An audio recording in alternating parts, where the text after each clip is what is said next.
A former Victorian Liberal MP concedes his party's desperation to win the last state election stopped them from achieving their goals. Mr Bach has formally resigned from state parliament this week after 4 years spent campaigning for social change. He has spent 4 years on Spring Street, 2 of them as a shadow minister. Now Mr Bach is going back to school. Are schools getting too political? Well, I previously copped a bit of flack for saying that I think the education system here in Victoria is a complete shit show, Simon. Is it still? Oh yes, absolutely. Now, certainly there's too much politics in the classroom.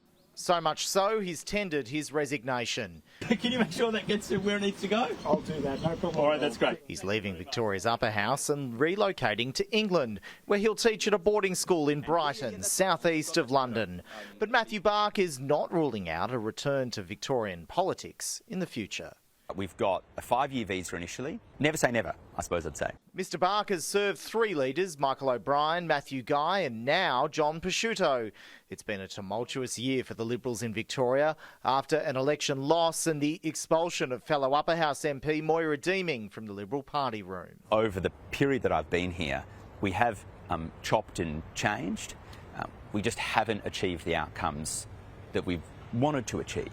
Instead, Mr Bach is optimistic about the Liberals' future. And I'm really bullish and optimistic about the direction of the party.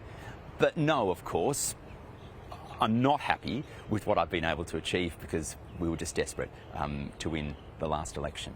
Next time. Unshackled by the party's position, Mr Bach wants the Liberals to embrace progressive social reforms, some of which are supported by Labor.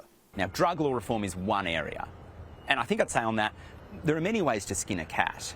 An outcome that it seems to me all Victorians want is to stop locking up poor and vulnerable and disadvantaged people just for the personal use of drugs. His stance and time in Parliament respected by both sides of politics. I'll give him his due. He was a really good member of Legislative Council, and he went about things in a really respectful way.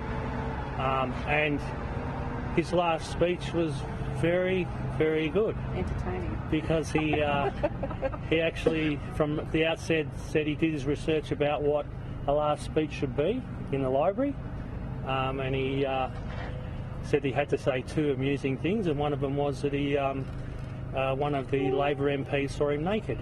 So he didn't expand on that, but he did a great job. Mr Bach will be replaced by former federal Liberal candidate for McEwen, Richard Welch, but he won't be sworn in until the new year. Which is exactly the sort of person we need. He's got great financial acumen. Simon Love, Sky News, Melbourne.